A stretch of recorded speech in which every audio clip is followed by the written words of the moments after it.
guys hadn't been here since 2009. DeForest had been there the last 2 years. A little bit of a nice revenge factor on the Sunday after you beat them. Yeah, I mean, the last couple of years it's been a battle between us for the top in the regular season. Last year we tied. This year we got it by a couple of games. So, yeah, I mean, anytime that you're battling with one particular team to not only get regular season, you want to hopefully get the better of them in the playoffs as well. And we were lucky enough to do that this year. Yeah, strength of your team this year. Obviously with Zach, the pitching is there. Yeah, I mean, we try to pride ourselves on our pitching and defense. Obviously, I think pitching is probably our biggest strength this year between Najak, and then we've had some really good performances by Bo Goff as well for us this year. So we've had a pretty good 1-2 punch on the mound. And then we've had some pretty good spurts of some offense too. Between we've Boomer Google, who is always at near the top, if not the top of hitting in the section. So we've had some pretty good spurts of offense. We've also had to manufacture some runs too, especially in the playoffs. When the big hits haven't come, we've been able to manufacture a few runs too. A lot of kids back from the 2009 season, or are you guys pretty much a newer team to this? It's a mixture of both. We've got a good group of core guys that have been around for a while, and then we've mixed in a couple of new kids here and there that have been with us for 1 or 2 years. So it's a little bit of both.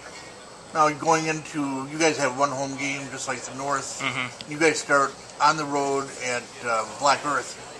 How big is it to get a win in the first game?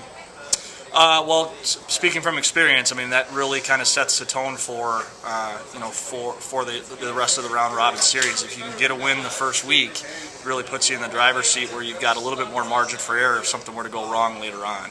But if you're playing from behind, it really is tough. You got to rely on luck, basically, and help from somebody else in order to at least give you a chance to come out on top.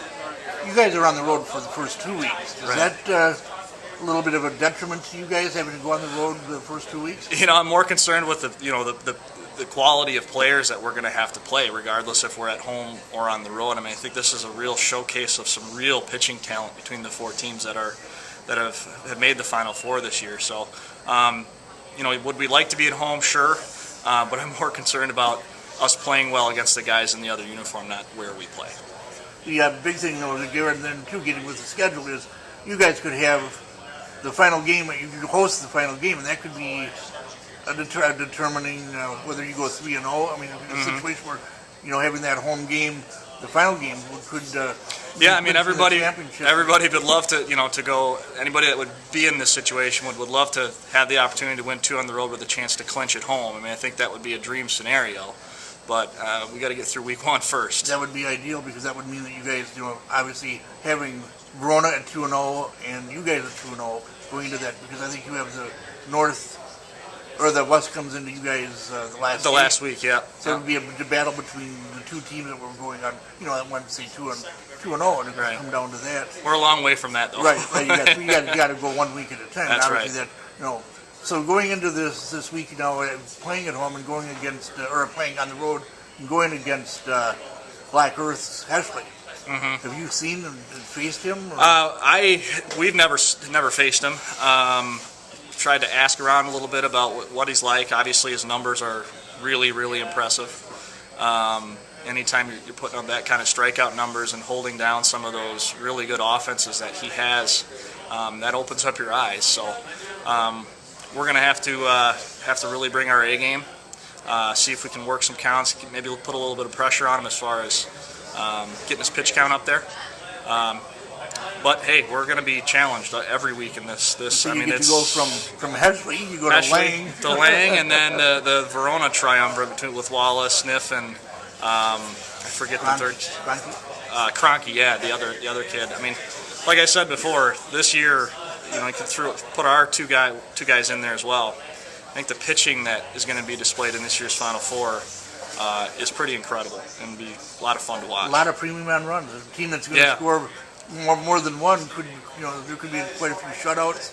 And again, last Sunday was a perfect example of, I think, every winning pitcher, all 4 teams that got in there, their pitchers had double-digit strikeouts, except for you guys. Yeah, Zach had 9, and he was low man on the totem pole. And I know a couple of these teams are free swinging teams. And then that's an advantage of some of these pitchers that are they're free swingers. Right. And you're not a power hitting team by any means. You don't have a lot of No, power. we won't have anybody up in the top of the leaderboard as far as the home runs go. We've got a couple of guys with 3 or 4 this year, but we're not Harvey's wall bangers by any stretch of the imagination. We're going to have to use our baseball smarts, maybe put a little pressure on here where we can, play a little small ball, and take advantage of some of our athleticism too. We're going to have to play our best in order to win this thing. What kind of reaction did you get from the fans on Monday or on Sunday after you beat DeForest? Everybody's very happy. Yeah, we had a really nice crowd there on Sunday. We've got a pretty good core group of fans that have been following us for the last few years, and they were very happy to see us get an opportunity to move on to the Final Four. Well, that's the other thing too is you're going to be playing in front of larger crowds than. Because most of those teams, the other 3 teams, travel well with their fans, and the kids are going to have to get a little bit used to for our umpires and also the reaction they're going to get from other. Every time we've been put in a situation where we get a chance to play in front of a big crowd in a high intensity atmosphere, our players have tended to respond to it. So I think that'll be a positive for us. The last question then that I've asked both other coaches. Not picking your team, because obviously all the coaches are going to feel that their team is probably the favorite or could win. Which team do you look at in the other 3 as the favorite? Well, I think you got to look at the total body of work that has been put together by all 4 of these teams in the last few years, and I mean it'd be hard to argue against Verona. They won 3 out of the last 4 championships. Got upset a little early last year, but just their overall record in the last. As you probably say, even go as far back as 6 or 7 or 8 or 10 years even, you got to look at them as having a real good shot.